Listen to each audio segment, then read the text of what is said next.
താങ്കൾക്കറിയാമോ വീണ തൈക്കണ്ടിലിന്റെ company എന്ത് സേവനമാണ് CMRL കൊടുത്തത്? നന്നായിട്ട് അറിയായിരുന്നു ഈ ചൂടിന്റെ തൊണ്ടേക്കറി കുരുങ്ങി. അത് വിട്. എന്റെ കാര്യമല്ലല്ലോ, കോടതിയുടെ കാര്യമല്ലേ, കോടതി പറയട്ടെ. ഞാൻ ഇവിടെ ആരും ഇത് കോർട്ട് റൂമൊന്നും അല്ലല്ലോ. അപ്പോൾ അത് എനിക്കറിയാമോ എന്ന് താങ്കളുടെ ചോദ്യം ചോദിച്ച് എൻ്റെ മറുപടി വാങ്ങിച്ച് ഫിനിഷ് ചെയ്യണ്ട. കോടതി ഇരിക്കുന്ന ഒരു കേസാണല്ലോ, ആ കേസ് അതിൻ്റെ വഴിക്ക് തന്നെ പൊക്കോട്ടെന്നേ, അതല്ലേ ഏറ്റവും നല്ലത്. ഒരു സേവനവും കൊടുക്കാതാണ് ഇക്കണ്ട പണം അത്രയും വാങ്ങിച്ചത്. ഇന്ററിം സെറ്റിൽമെന്റ് ബോർഡിന്റെ ഉത്തരവിൽ പറയുന്ന കാര്യങ്ങൾ, SFIO റിപ്പോർട്ടിൽ പറയുന്ന കാര്യങ്ങൾ, ഇതെല്ലാം കണ്ടതിൽ നിന്ന് എനിക്കൊന്നും മനസ്സിലായില്ല ഇവരെന്ത് സേവനമാണ് കൊടുത്തതെന്ന്. താങ്കൾക്ക് എന്തെങ്കിലും മനസ്സിലായിട്ടുണ്ടോ എന്നാണ് ഞാൻ ചോദിച്ചത്. എന്റെ പൊന്നുവായി എന്നെ കുഴപ്പിക്കരുത്. അല്ല, ഞാൻ പറഞ്ഞില്ലേ, ഈ ഇന്ററിം സെറ്റിൽമെന്റ് ബോർഡിന്റെ റിപ്പോർട്ട് മുഴുവനും എന്താണെന്നുള്ളതിന് നാൾ വഴി അടക്കം എനിക്കറിയാം. അതിവിടെ പറയാൻ സമയമില്ലല്ലോ, അത് ഏറെ സമയം എടുക്കുന്ന കണക്കുകൾ SFIO കണ്ടെത്തിയിരിക്കുന്ന കാര്യങ്ങൾ. ഇതിൽ നിന്ന് വീണ തൈക്കണ്ടിലിന്റെ കമ്പനി CMRL എന്ന കമ്പനിക്ക് ഒരു സേവനവും കൊടുക്കാതെയാണ് പണം വാങ്ങിയതെന്നാണ് എനിക്ക് മനസ്സിലായത്. അതല്ലാതെ മറിച്ച് എന്തെങ്കിലും താങ്കൾക്ക് മനസ്സിലായിട്ടുണ്ടോ? അത് ഉത്തരം പറ. അല്ല, എനിക്ക് മനസ്സിലായ കാര്യങ്ങളുണ്ടെന്നേ. ഈ പറയുന്ന കണ്ടെത്തലുകളും കണക്കുകളും ഒക്കെ അന്തിമമാണോ അല്ലെങ്കിൽ വസ്തുതാപരമാണോ അല്ലാന്ന് അഭിപ്രായമുള്ളവരുണ്ട്. അത് കോടതിയല്ലേ തെളിയിക്കേണ്ടത്, അല്ലെങ്കിൽ വിശദമായി അവിടെയല്ലേ വരുന്നത്. വാ തുറന്ന് ഒരു അക്ഷരം മിണ്ടായിരുന്നാ മതി, എന്ത് ചോദിച്ചാലും തട്ടിമൂളിക്കണം. അല്ല, എനിക്ക് അതിനകത്ത് അഭിപ്രായം ഇല്ലെന്ന് ഞാൻ ആദ്യം പറഞ്ഞിട്ടാണ് ഇത് പറയുന്നത്. ഇവിടെ SFIO റിപ്പോർട്ട് ചർച്ച ചെയ്യാനായിട്ട് ഇന്നലെയും ഒക്കെ ചില ചെയ്തു. അതുകൊണ്ട് അതെനിക്ക് മനസ്സിലായില്ല എന്ന് ഞാൻ പറഞ്ഞുള്ളൂ. അതിനകത്ത് എനിക്ക് അഭിപ്രായം പറയാനും ഇല്ല എന്നേ പറഞ്ഞുള്ളൂ. ആണോ? ഭയങ്കര. അപ്പൊ സേവനം എന്തെങ്കിലും കൊടുത്താൽ താങ്കൾക്ക് ഈ 23 മുതൽ ഈ കേസ് ഫോളോ അപ്പ് ചെയ്ത് വന്നിട്ട് മനസ്സിലായിട്ടില്ല? എന്ത് മനസ്സിലായിട്ടില്ല? വീണ തൈക്കണ്ടിലിന്റെ കമ്പനി CMRL എന്ന കമ്പനിക്ക് എന്തെങ്കിലും സേവനം ചെയ്തതിനാണ് പ്രതിഫലം പറ്റിയത് എന്ന് താങ്കൾക്ക് മനസ്സിലായിട്ടുണ്ടോ ഇല്ലയോ? നിങ്ങൾ അതിര് കിടക്കുന്നു. അല്ല, എനിക്ക് മനസ്സിലായിട്ടുണ്ടെന്നേ ഞാൻ പറഞ്ഞല്ലോ. പക്ഷെ ഞാനിവിടെ പറയാൻ ഉദ്ദേശിക്കുന്നില്ലെന്നേ പറഞ്ഞുള്ളൂ. എന്റെ അഭിപ്രായം ഞാനിവിടെ പറയുന്നില്ല. അവര് സേവനം നൽകിയിട്ടുണ്ട് എന്നാണ് എന്റെ ബോധ്യം. അതിവിടെ പറയാൻ ഉദ്ദേശിക്കുന്നില്ല. അല്ല, എന്റെ ബോധ്യം അവർ സേവനം നൽകിയിട്ടുണ്ടെന്നാണ്. ആ അഭിപ്രായം ഇവിടെ വിശദീകരിക്കാൻ ഞാൻ ഉദ്ദേശിക്കുന്നില്ല എന്നുള്ളത് ഞാൻ പറഞ്ഞുള്ളൂ. മറ്റൊന്നും ഞാൻ പറഞ്ഞില്ല. എന്റെ ബോധ്യം അവർ സേവനം ഞാൻ ഉദ്ദേശിക്കുന്നില്ല, അത്രേ ഉള്ളൂ. ദൈവമേ, മൂർഖനെയാണല്ലോ ചവിട്ടിയത്. അഭിഭാഷകൻ പറയുന്നതൊക്കെ അദ്ദേഹം പറയും. ശ്രീമതി വീണയ്ക്ക് പോലും അത് വിശദീകരിക്കാൻ കഴിഞ്ഞിട്ടില്ല എന്നുള്ളതാണ് SFIOയ്ക്ക് മുന്നിൽ. തിരിച്ചെത്താൻ ഇടവേള കഴിഞ്ഞു. ശ്രീ ശ്രീജിത്ത് പണിക്കർ, താങ്കളൊക്കെ ഈ മേഖലയിൽ ജോലി ചെയ്യുന്നവരാണ്. ഈ വീണ തൈക്കണ്ടിലിനോട് 2.78 കോടിക്ക് എന്ത് സേവനം നൽകിയെന്ന് SFIO ചോദിച്ചപ്പോൾ അവർ പറഞ്ഞ ഒരു മറുപടി, ഇത് രേഖയൊന്നുമില്ല, അവർ പറഞ്ഞൊരു മറുപടി കമ്പ്യൂട്ടർ സിസ്റ്റവും സെർവറും HR സോഫ്റ്റ്വെയറും പരിപാലിക്കുന്നതിനുള്ള ഉപദേശമാണ് അവർ കൊടുത്തതെന്നാണ്. ഇത്രയൊക്കെ പണം ശ്രീ ശ്രീജിത്ത് പണിക്കർ ഇങ്ങനെയൊക്കെ ചെയ്താൽ കിട്ടുമോ മുഖ്യമന്ത്രിയുടെ മകൾ അല്ലെങ്കിൽ? ശ്രീനിഷ, അങ്ങനെ ആയിരുന്നെങ്കിൽ ഞാനും സ്വന്തമായിട്ട് ഇതേപോലെ തന്നെ ഒരു തട്ടിക്കൂട്ട് കമ്പനി തുടങ്ങുമായിരുന്നു. അത്ര എളുപ്പമല്ല കാര്യങ്ങൾ. നോക്കൂ, ഇത് വളരെ അപഹാസ്യമായിട്ടുള്ള IT ജോലി എന്താണ് എന്നതിനെക്കുറിച്ച് ABCD അറിയാത്ത ഒരാളിന്റെ സ്റ്റേറ്റ്മെന്റ് ആയിട്ട് മാത്രമേ തോന്നുന്നുള്ളൂ. അത് താൻ എനിക്കിട്ടത് താങ്ങിയതാണല്ലോ. ഈ കൺസൾട്ടൻസി എന്ന് പറഞ്ഞുകൊണ്ട് വീണ SFIOയുടെ മുന്നിൽ പറയുന്നത് അവർ കൊടുത്തിരിക്കുന്ന മഹത്തായ ഉപദേശം എന്ന് പറയുന്നതിൽ ഒന്ന്, ഈ സോഫ്റ്റ്വെയർ അവരുടെ സിസ്റ്റത്തിൽ വെക്കണം എന്നാണ്. രണ്ടാമത്തേത് സെർവർ അപ്ഡേറ്റ് ചെയ്യണം എന്നാണ്. ഇതൊക്കെ തന്നെ ഒരു കൺസൾട്ടന്റിനെ ഇല്ലാതെ തന്നെ ഏതൊരു കമ്പനിയിലുള്ള IT ഡിപ്പാർട്ട്മെന്റിലെ ആൾക്കാർക്ക് അറിയാവുന്ന കാര്യങ്ങളാണ്.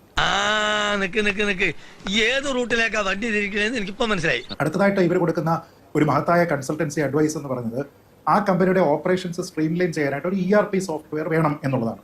എന്നാൽ അത് ചെയ്യാനായിട്ട് എക്സാലോജിക്ക് 2 വർഷം അതിന്റെ ഡിസൈനിന് വേണ്ടിയിട്ട് മാത്രം ചെലവാക്കുകയാണ്. അപ്പോൾ ആ സമയത്തൊന്നും തന്നെ ഇതിന് രേഖയില്ല. എല്ലാം ഇൻ പേഴ്സൺ മീറ്റിംഗിലാണ് ഇവർ പറയുന്നത്. ഈ കമ്പനിക്ക് ഇതുമായി ബന്ധപ്പെട്ട് ഒരു അത്യാവശ്യമില്ല എന്ന് പറയുന്നുണ്ട്. അത്യാവശ്യമില്ല എങ്കിൽ പിന്നെ വെറുതെ ഒരു മാസം 8 ലക്ഷം രൂപ ചെലവാക്കിക്കൊണ്ട് എന്തിനാണ് ഒരു കമ്പനിയെയും ഒരു ഇൻഡിവിജ്വൽ കൺസൾട്ടന്റിനെയും വെക്കുന്നത് എന്നൊരു ചോദ്യമില്ലേ? ഇത് വടി കൊടുത്ത് അടി വാങ്ങുന്ന പരിപാടിയാണല്ലോ ബാബു. നേരത്തെ പറഞ്ഞതുപോലെ എനിക്ക് അങ്ങനെ ഒരു കമ്പനി തുടങ്ങി എനിക്ക് അത്തരത്തിലുള്ള കോൺട്രാക്ട് കിട്ടാനായിട്ട് സാധ്യമല്ല. മുഖ്യമന്ത്രിയുടെ മകളാണ് എന്നതുകൊണ്ട് മാത്രം കിട്ടാവുന്ന ഒരു കാര്യമാണ്. സത്യമാണെങ്കിലും എനിക്ക് അംഗീകരിച്ചു കൊടുക്കാൻ പറ്റുമോ? ശ്രീ ജയചന്ദ്രൻ തന്നെ ആദ്യ ഭാഗത്ത് സംസാരിച്ചപ്പോൾ അദ്ദേഹം പറഞ്ഞത് അപഹാസ്യമായിട്ടുള്ള ഒരു കാര്യമാണ്. കാരണം EDയുടെ ഉദ്ദേശം എന്ന് പറയുന്നത് വീണയെ ചോദ്യം ചെയ്യുക എന്നതായിരുന്നില്ല. അവർ ടാർഗറ്റ് ചെയ്തിരിക്കുന്നത് ശ്രീ പിണറായി വിജയനെ തന്നെയാണ് എന്ന് സമർത്ഥിക്കാനാണ് അദ്ദേഹം ശ്രമിച്ചത്. അതുകൊണ്ടാണ് അദ്ദേഹം ചോദിക്കുന്നത്, എങ്കിൽ തിരുവനന്തപുരത്ത് മാത്രം ED ചെന്നാൽ മതിയായിരുന്നല്ലോ, എന്തിനാണ് കോഴിക്കോട്ടുള്ള റിയാസിന്റെ വീട്ടിൽ പോയത്, കണ്ണൂരുള്ള പിണറായിയുടെ വീട്ടിൽ പോയത്, വീണ തിരുവനന്തപുരത്തല്ലേ എന്ന് അദ്ദേഹം ചോദിക്കുന്നുണ്ട്. അദ്ദേഹം മനസ്സിലാക്കേണ്ടത് വീണയെ ചോദ്യം ചെയ്യാനല്ല പോയത്. ചോദ്യം ചെയ്യാനായിരുന്നുവെങ്കിൽ അവർക്ക് അതിന് നോട്ടീസ് കൊടുത്തിട്ട് അവരുടെ ഓഫീസിലേക്ക് അവർക്ക് വേണമെങ്കിൽ വിളിച്ചു വരുത്താമായിരുന്നു. ഇവിടെ നടന്നത് റെയ്ഡാണ്. അങ്ങനെ റെയ്ഡ് ED നടത്തുന്നതിന് വേണ്ടിയിട്ട് ഒരു തടസ്സമുണ്ടായിരുന്നു. 2 വർഷം നീണ്ടു നിന്നിരുന്ന ആ തടസ്സം ഈ റെയ്ഡ് നടക്കുന്നതിന്റെ തലേ ദിവസം കേരള ഹൈക്കോടതിയുടെ സിംഗിൾ ബെഞ്ച് ഒഴിവാക്കി. അതിനെ നീക്കിയത് കൊണ്ടാണ് തൊട്ടടുത്ത ദിവസം അവർ റെയ്ഡ് ചെയ്തിരിക്കുന്നത്. ആ റെയ്ഡ് നടത്തിയിരിക്കുന്നത് എവിടെയാണ്? വീണയുടെ താമസ സ്ഥലത്താണ്. അതല്ലാതെ റിയാസിന്റെ വീട്, പിണറായിയുടെ വീട് എന്നല്ല അതിനെ കരുതേണ്ടത്. വീണ എവിടെയാണോ താമസിക്കുന്നത്, അവരവരുടെ അച്ഛനോടൊപ്പം താമസിക്കുന്നുണ്ട്, അവരവരുടെ ഭർത്താവിനോടൊപ്പം താമസിക്കുന്നുണ്ട്. അതുകൊണ്ട് അവരുടെ താമസ സ്ഥലം എന്ന നിലയ്ക്കാണ് റിയാസിന്റെ കോഴിക്കോട്ടെ വീട്ടിലും പിണറായിയുടെ കണ്ണൂരിലെ വീട്ടിലും അദ്ദേഹം തിരുവനന്തപുരത്ത് താമസിക്കുന്ന വീട്ടിലും ഒക്കെ തന്നെ അവർ റെയ്ഡ് ചെയ്തിരിക്കുന്നത്. അതൊന്നും എനിക്കറിയാൻ മേല. രാഷ്ട്രീയമായിട്ട് എന്തിന് കോഴിക്കോട്ട് പോയി എന്നല്ല ചോദിക്കേണ്ടത്, മറിച്ച് അവരുടെ ഭർത്താവിന്റെ വീട്ടിൽ അത് അന്വേഷിക്കുക എന്ന് പറയുന്നത് സ്വാഭാവികമായിട്ടുള്ള ഒരു നടപടിയാണ്. അവരുടെ താമസ സ്ഥലം എന്ന് കണ്ടാൽ മതി. രണ്ടാമത് അദ്ദേഹം പറഞ്ഞ മറ്റൊരു കാര്യം കൂടിയുണ്ട്. ഇതൊരു ഷെഡ്യൂൾ ഡിഫൻസ് ആണ്, പക്ഷേ ഇത് നേരത്തെ തീർപ്പാക്കിയതാണ് എന്ന്. അങ്ങനെ അല്ലല്ലോ. വിട്ടില്ലേ? ആരംഭിച്ചു.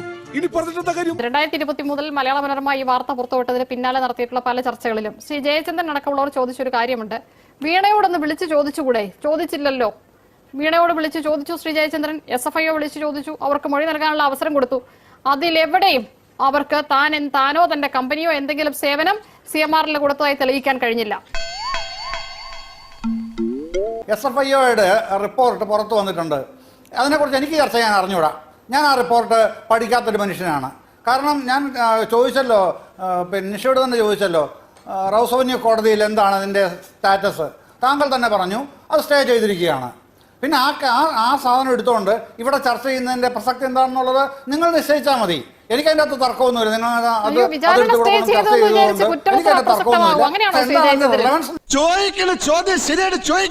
അല്ല, ഇപ്പൊ പ്രസക്തി ഈ ചർച്ചയിൽ ഇന്ന് ED കേസായിരുന്നല്ലോ ചർച്ചാ വിഷയം. ഹൈക്കോടതിയിലെ സിദ്ധാർത്ഥ ലൂത്ര അവർക്ക് വേണ്ടി വാദിക്കാൻ വന്നു. നടപടികൾ മുന്നോട്ട് പോകുന്നതിന് EDക്ക് തടസ്സമൊന്നുമില്ല.